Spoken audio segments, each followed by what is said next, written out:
Jemaat GSJ Efrata, senang sekali pada hari ini kita boleh bertemu lagi dalam ibadah online.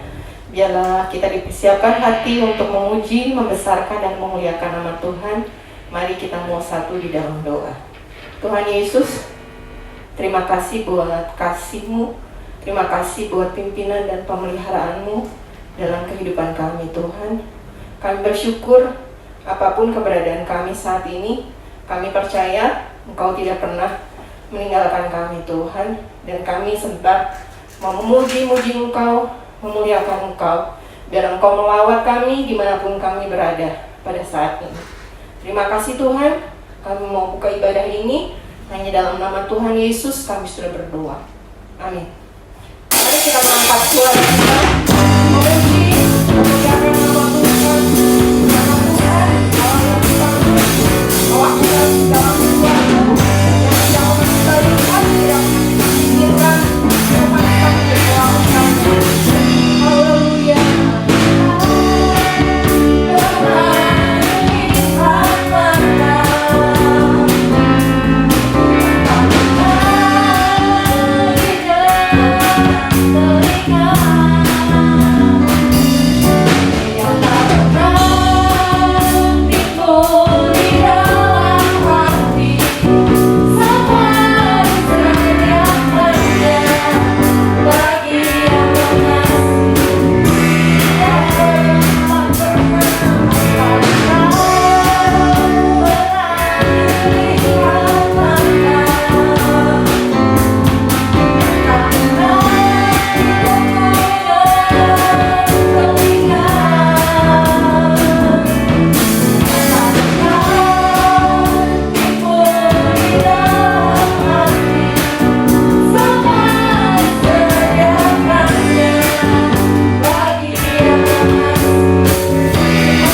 percaya dulu, sekarang, dan sampai selama-lamanya. Kuasa-Mu tidak berubah. Keadaan di sekitar kami boleh berubah Tuhan, tapi kami tetap menaruh percaya dan harapan kami hanya kepada Engkau. Haleluya, haleluya.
melakukan segala perkara.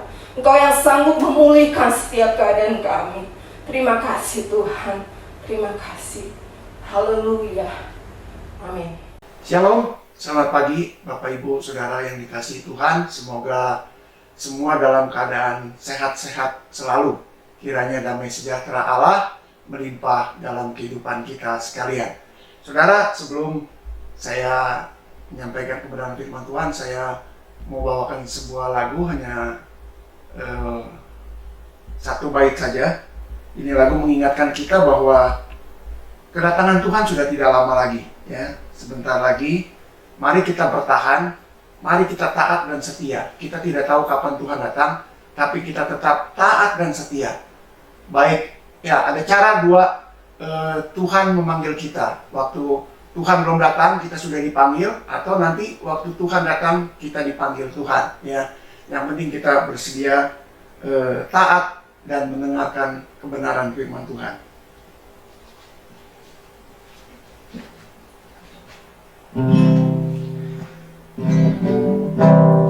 Sungguh tidak lama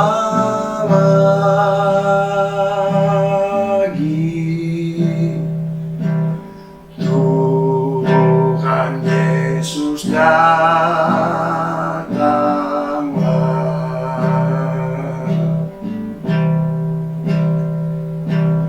Biar kita tahan saja,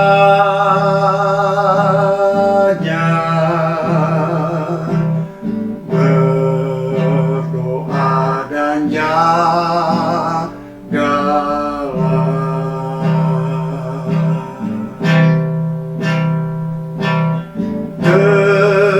kesenangannya besarlah,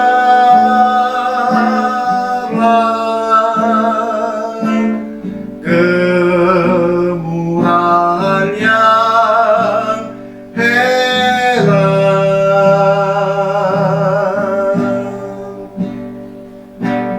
Sebab itu, oh saudara,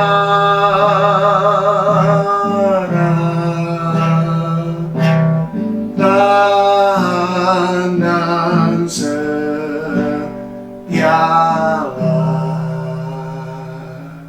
Amin. Nah, mungkin lagu ini saudara mengingatkan kita supaya kita tidak terlena di dalam dunia yang semakin gelap ini. Biarlah kita tetap mau berjaga-jaga, menanti kedatangan Tuhan, atau sebelum Tuhan datang kita sudah dipanggil Tuhan, tapi kita ada tetap di dalam keadaan berjaga-jaga dan taat kepada Tuhan. Sebelum kebenaran firman Tuhan ini disampaikan, mari kita tundukkan kepala. Haleluya. Bapa kami yang di surga, kami sudah menaikkan pujian kehadirat-Mu dan penyembahan. Biarlah setiap pujian dan penyembahan boleh menyenangkan dan berkenan di hati-Mu. Tiba saatnya kebenaran firman-Mu akan diberitakan. Biarlah setiap yang mendengarnya boleh mendapat kekuatan. Terpujilah nama Tuhan, dalam nama Yesus kami berdoa. Amin. Nah, hari ini saya akan berbicara tentang mendengarkan dan memperhatikan lebih baik daripada korban persembahan apapun. Ya, sedikit panjang judulnya ya. Saya ulangi sekali lagi. Mendengarkan dan memperhatikan lebih baik daripada korban persembahan apapun. Nah, saudara, tahukah saudara bahwa di dalam Alkitab ada lockdown terlama yang pernah terjadi? Ya, dialami oleh seorang tokoh. Siapakah dia? Adalah Nabi Nuh.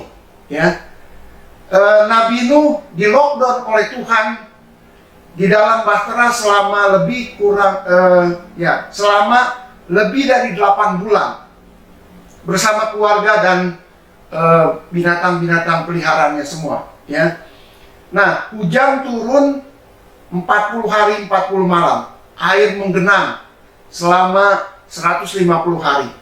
Nuh menunggu 40 hari lagi belum kering. Nuh menunggu 7 hari plus 7 hari lagi. Total 244 hari atau 8 bulan lebih, ya. Dia hanya ada di dalam bahtera. Karena di luar bahtera semua air yang tergenang, ya. Dia tidak bisa kemana-mana. Pertanyaannya, apakah bosan? Pasti bosan, ya. Apakah Nuh juga takut? Pasti dia juga ada perasaan takut. Karena di luar sana dia tidak bisa lihat apa-apa selain banjir, mungkin badai dan gelap gulita, ya. Tetapi ini yang perlu diteladani dari Nuh adalah ketaatannya, ya. Dan dia mendengar apa yang diperintahkan Tuhan. Nuh memperhatikan dan mendengarkan apa yang diperintahkan Tuhan. Nah, dan kita melihat Nuh tidak mengeluh dan dia dengan sabar menunggu waktunya Tuhan.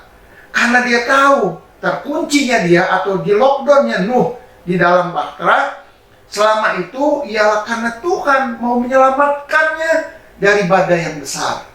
Ya, Tuhan melindunginya bersama keluarga di dalam bahtera itu. Jika saja Nuh dan keluarga tidak taat, atau ada keluarga anaknya atau yang lainnya memberontak, ya, dan tidak mendengarkan, mungkin mereka mengalami kebinasaan, ya, bersama orang-orang semua di muka bumi. Nah, ketaatan ini ketaatan dan kepercayaan mula yang harus kita teladani, ya.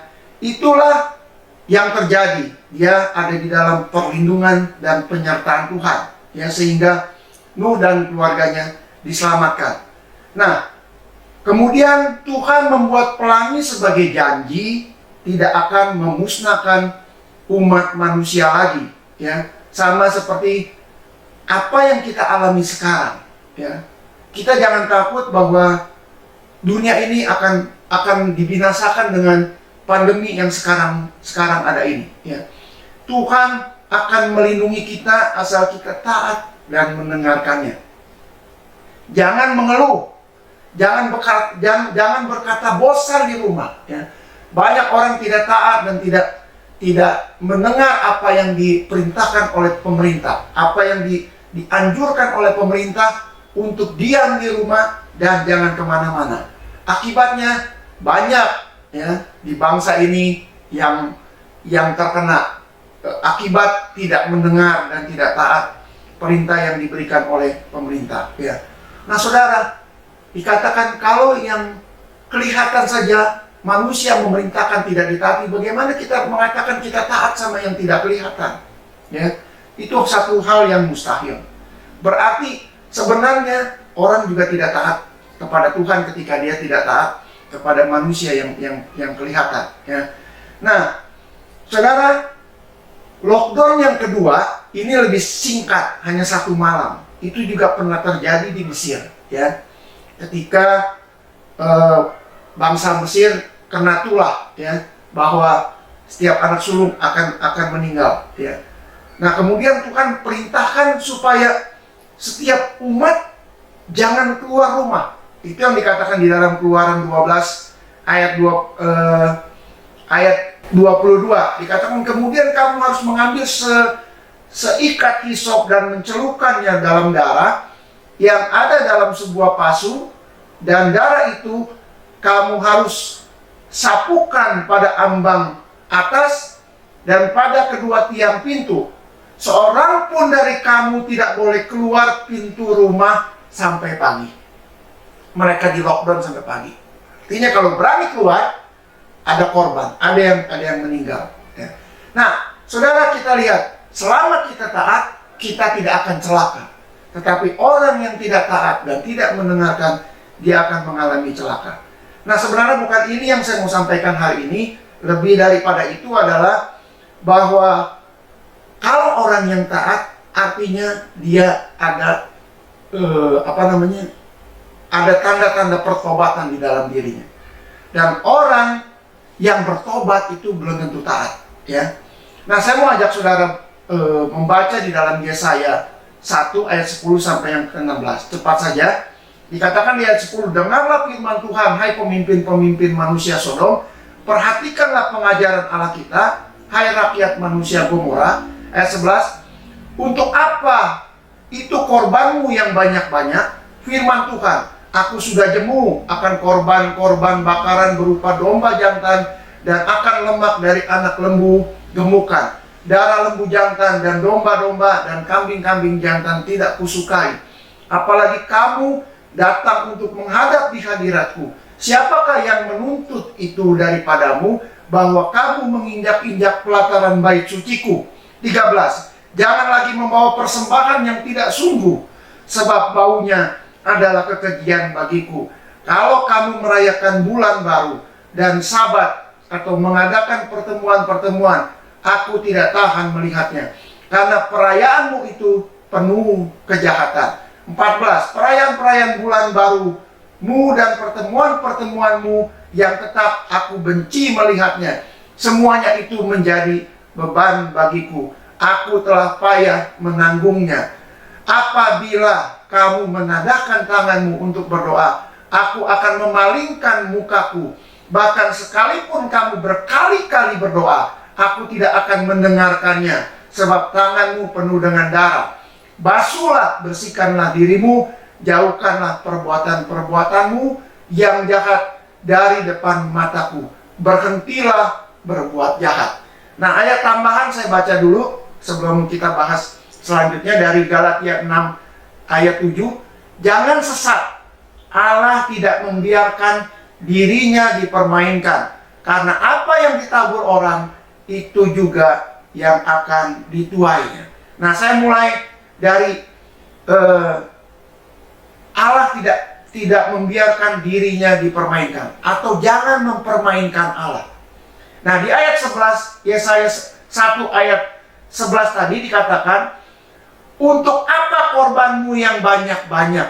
Firman Tuhan, aku sudah jemu akan korban-korban bakaran berupa domba jantan dan akan lemak dari anak lembu gemukan, darah lembu jantan dan domba-domba dan kambing jantan tidak kusukai.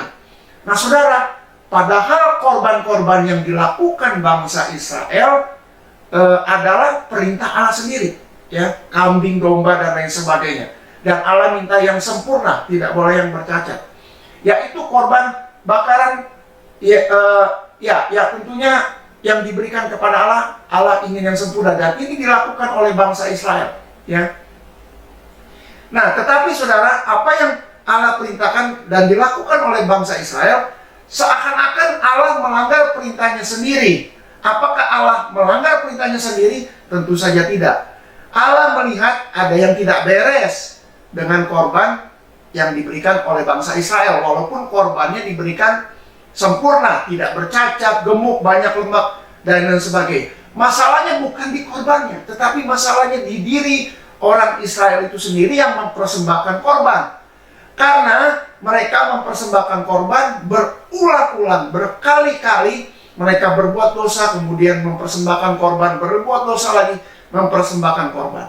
Sepertinya ini sudah menjadi rutinitas bangsa Israel. Jatuh ke dalam dosa, minta ampun, jatuh dalam dosa, minta ampun.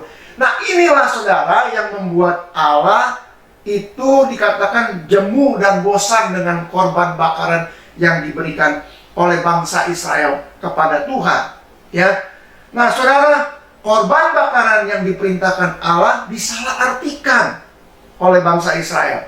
Mungkin bangsa Israel berpikir dengan semakin memberikan banyak korban dan semakin memberikan korban yang baik, yang sempurna, itu berkenan di hadapan Allah, ya. Karena bangsa Israel fokus dengan korbannya yang baik, tetapi dia tidak fokus dengan dirinya. Justru yang dilihat Allah tidak demikian, ya. Allah melihat sesuatu yang buruk, kebiasaan yang buruk yang dilakukan bangsa Israel.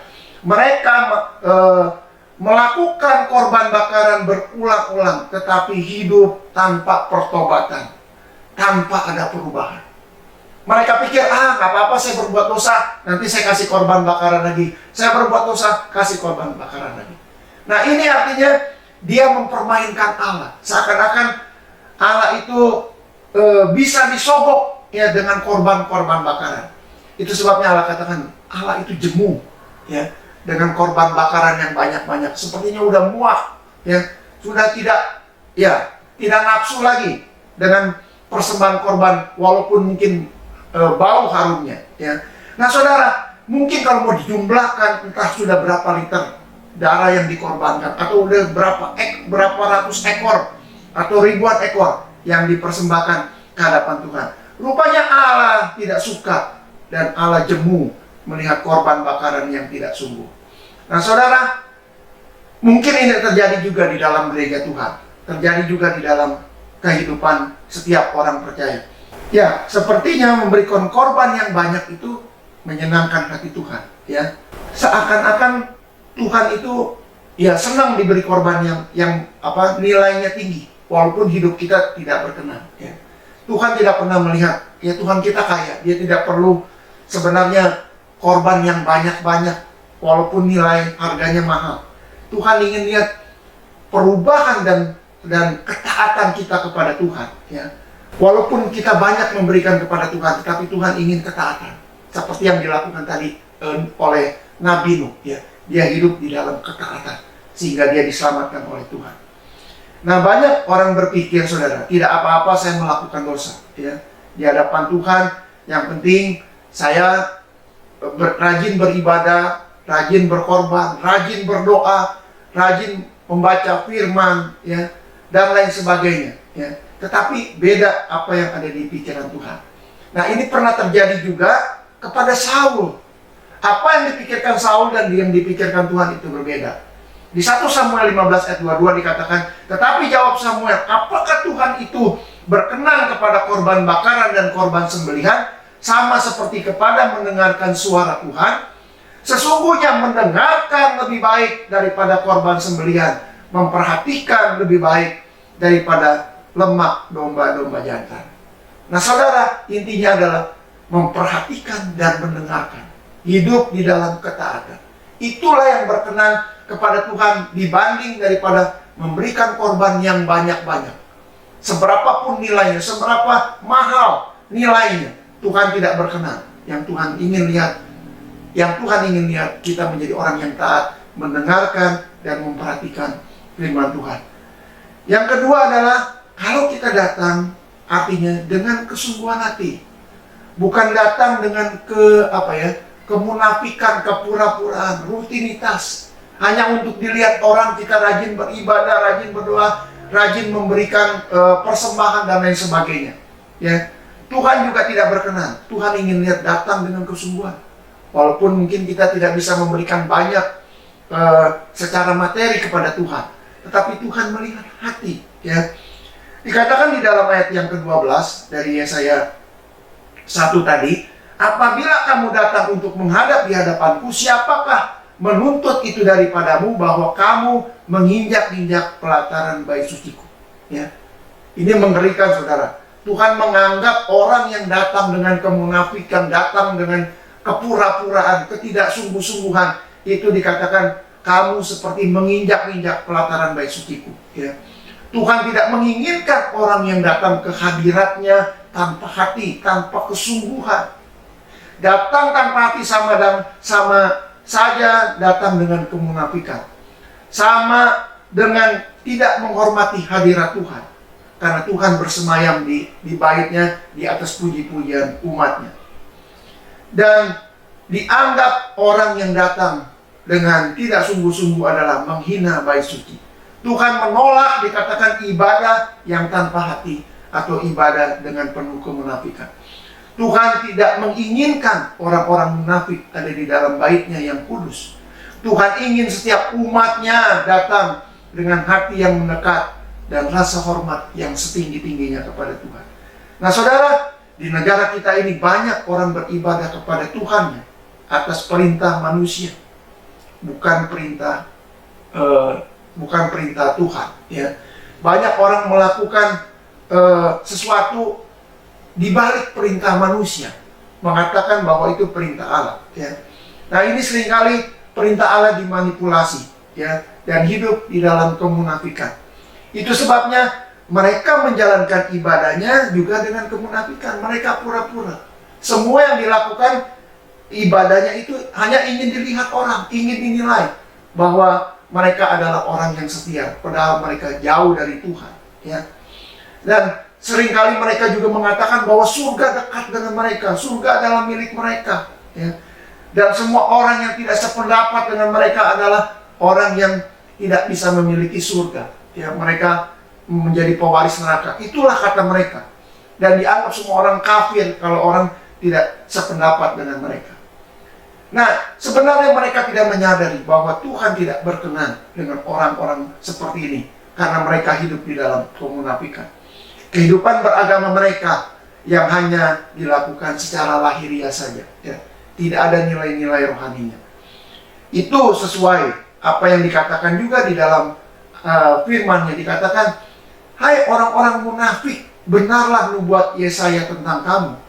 Bangsa ini memuliakan aku dengan bibirnya, padahal hatinya jauh daripadaku. Percuma mereka beribadah kepadaku, sedangkan ajaran yang mereka ajarkan adalah ajaran yang mereka ajarkan ialah perintah manusia. Nah saudara, mungkin kemunafikan ini terjadi juga di dalam kehidupan kita, ya. Kita beribadah karena perintah manusia, karena ingin dilihat oleh manusia, bukan dilihat Allah. Sementara kita memuji Tuhan dalam gereja, tetapi seringkali pikiran kita menjelajah kemana-mana, memikirkan urusan-urusan yang di luar sana, hidup dalam kekhawatiran dan ketakutan. Seakan-akan kita sembunyikan, dan kita sepertinya tidak menampakkan rasa khawatir dan ketakutan dan kepura-puraan, ya. Atau saat kita mendengar firman Tuhan, hati kita juga tidak tentram, ya, memikirkan banyak persoalan-persoalan hidup, tekanan hidup dan lain sebagainya, ya. Apalagi di saat pandemi ini, ya, banyak orang tidak konsentrasi untuk beribadah kepada Tuhan. Seakan-akan urusan di luar sana lebih penting daripada urusan-urusan ibadah kepada Tuhan. Orang menjadi semakin tawar hubungan rohaninya dengan Tuhan, ya, sudah tidak ada semangat lagi. Nah, inilah yang dimaksud menginjak-injak pelataran bait suci Tuhan, karena banyak orang datang kepada Tuhan tanpa hati dan dengan kemunafikan. Yang berikutnya adalah di ayat 13, ya. Jangan lagi membawa persembahanmu yang tidak sungguh, sebab baunya adalah kekejian bagiku. Kalau kamu merayakan bulan baru atau Sabat, atau mengadakan pertemuan-pertemuan, aku tidak tahan melihatnya, karena perayaanmu itu penuh dengan kejahatan. Tuhan tidak tahan melihat kejahatan, ya, di dalam ibadah, ya. Maksudnya ada orang-orang jahat di dalam ibadah. Dan apa yang dimaksud jahat oleh Tuhan? Nah, saya melihat ada perubahan, seringkali ada perubahan budaya dari tahun ke tahun, ya. Saya memperhatikan dari sejak saya masih kecil, ya, seakan-akan fasilitas gereja, ya, tata cara gereja yang dirancang sedemikian rupa, banyak orang menganggap, wah, ini yang berkenan kepada Tuhan. Kalau saya melakukan ibadah yang seperti ini, yang modern dan fasilitas yang mewah, ya. Nah, orang banyak menganggap ini yang berkenan kepada Tuhan. Kata Tuhan tadi apa? Kalau kamu merayakan bulan baru dan Sabat atau mengadakan pertemuan-pertemuan, aku tidak tahan melihatnya, karena perayaanmu itu penuh dengan kejahatan, ya. Nah saudara, banyak kejahatan-kejahatan yang ada di dalam gereja, yang mungkin kejahatan tidak secara langsung seperti membunuh, mencuri dan lain sebagainya, ya.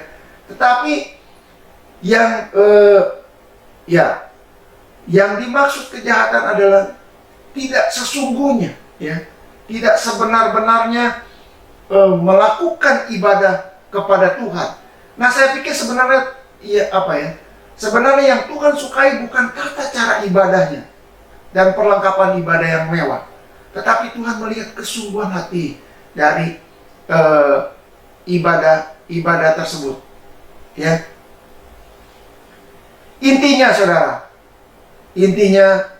Tuhan inginkan sesuatu yang tidak nampak, ya, sesuatu yang tidak nampak yang Tuhan inginkan di dalam kehidupan kita, bukan kita tampilkan yang nampak, yaitu hati kita yang sungguh, ya. Nah, Tuhan berkata juga kepada Samuel ketika Samuel diperintahkan untuk mengurapi Daud. Dikatakan gini saudara, tetapi berfirmanlah Tuhan kepada Samuel, jangan pandang parasnya atau perawakannya yang tinggi, sebab aku telah menolaknya. Bukan yang dilihat manusia, yang dilihat Allah. Manusia melihat apa yang di depan mata, tetapi Tuhan melihat hati. Jadi jangan melihatkan sesuatu yang lahiriah, tetapi sesuatu yang sesuatu yang rohania. Itulah yang Tuhan suka. Ya, seringkali kita hanya melihat orang dari luarnya saja, tapi kita tidak melihat yang dalamnya.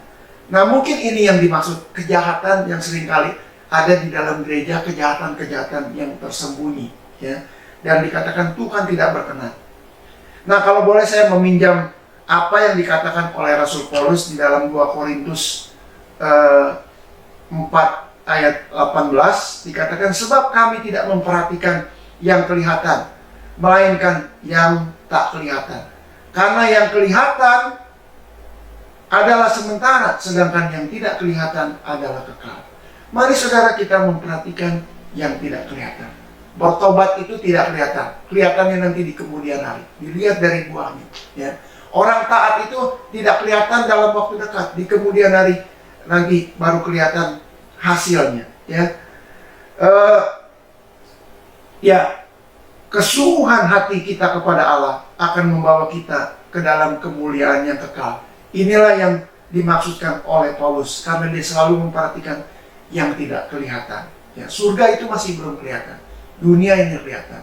Dan dunia ini banyak manipulasi, saudara, untuk menampilkan sesuatu yang baik-baik, padahal di baliknya banyak kebusukan, banyak kejahatan.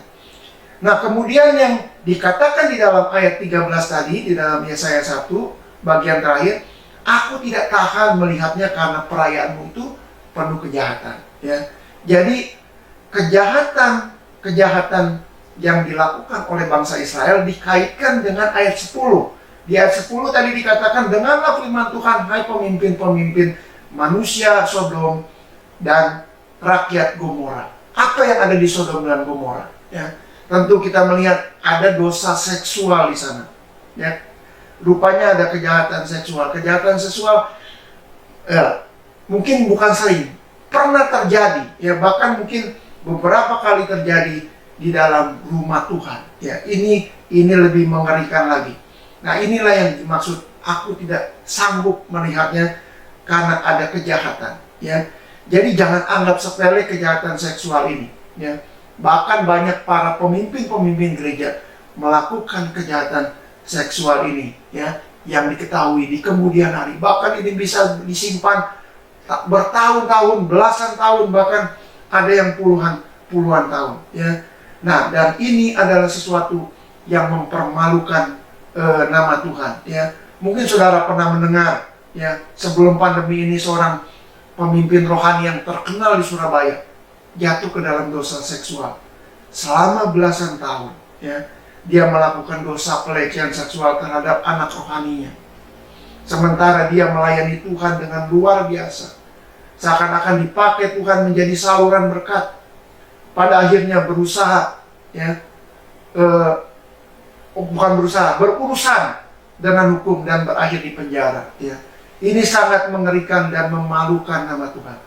Padahal dia adalah orang intelektual, secara pendidikan luar biasa, ya, dan gerejanya mewah sekali dan banyak, ya, orang yang belajar juga ke sana. Tetapi di balik itu ada kejahatan dan dikatakan oleh Tuhan, semua ini menjadi beban bagiku, aku telah payah menanggungnya. Nah, saya tidak tahu apakah kejadian ini juga pukulan keras bagi umat yang percaya kepada Tuhan, ya.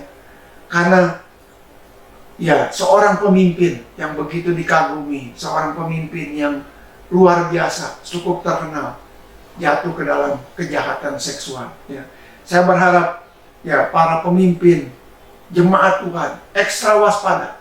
Semakin kita mendekat kepada Tuhan, godaan kita, pencobaan itu lebih keras. Ya. Mungkin peristiwa ini yang dikatakan Tuhan, semua itu menjadi beban bagiku dan aku telah payah menanggungnya. Karena banyak orang hidup dalam kemunafikan, ketidaktaatan, tidak mendengarkan perkataan Tuhan. Ayat yang terakhir di ayat Yesaya 1 ayat 15 dan 16 dikatakan gini, apabila kamu menadahkan tanganmu untuk berdoa, aku akan memalingkan mukaku, bahkan sekalipun kamu berkali-kali berdoa, aku tidak akan mendengarkannya, sebab tanganmu penuh dengan darah. Basuhlah, bersihkanlah dirimu, jauhkanlah perbuatan-perbuatanmu yang jahat dari depan mataku, berhentilah berbuat jahat.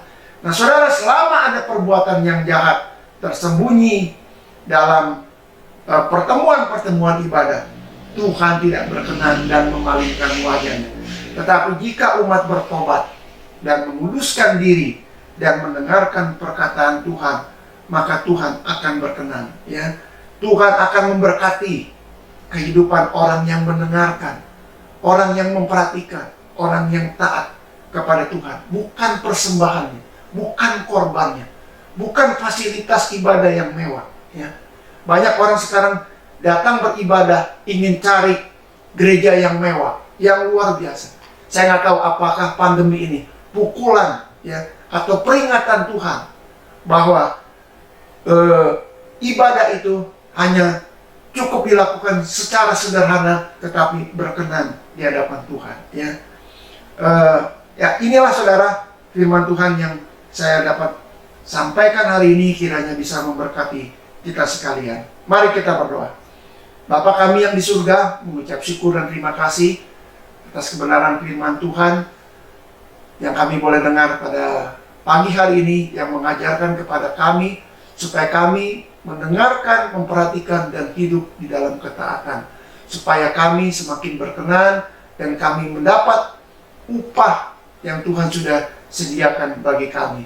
Ajar kepada kami Tuhan, untuk kami dengar-dengaran, untuk kami taat dan setia, untuk kami bertahan, bersabar, untuk keadaan sesulit apapun. Karena kami tahu di balik ini semua Tuhan punya rencana yang indah, dan Tuhan sudah menyediakan sesuatu yang baik bagi orang yang bertahan dan setia sampai akhir zaman. Terpujilah nama Tuhan. Di dalam nama Yesus kami berdoa dan mengucap syukur. Mari kita mengangkat tangan kita di hadapan Tuhan. Haleluya. Tuhan memberkati engkau dan melindungi engkau. Tuhan menyinari engkau dengan wajahnya dan memberi engkau kasih karunia. Tuhan menghadapkan wajahnya kepada engkau dan memberi engkau damai sejahtera. Saudara-saudaraku yang kekasih, terimalah berkat dari Allah Bapa, kasih sayang dari Tuhan kita Yesus Kristus, dan persekutuan daripada Roh Kudus akan menyertai kita mulai saat ini sampai Maranatha, Tuhan Yesus datang kali yang kedua. Terpujilah nama Tuhan. Di dalam nama Yesus kami berdoa dan mengucap syukur. Yang percaya sama-sama katakan amin. Terima kasih telah mengikuti ibadah online GSJ Efrata.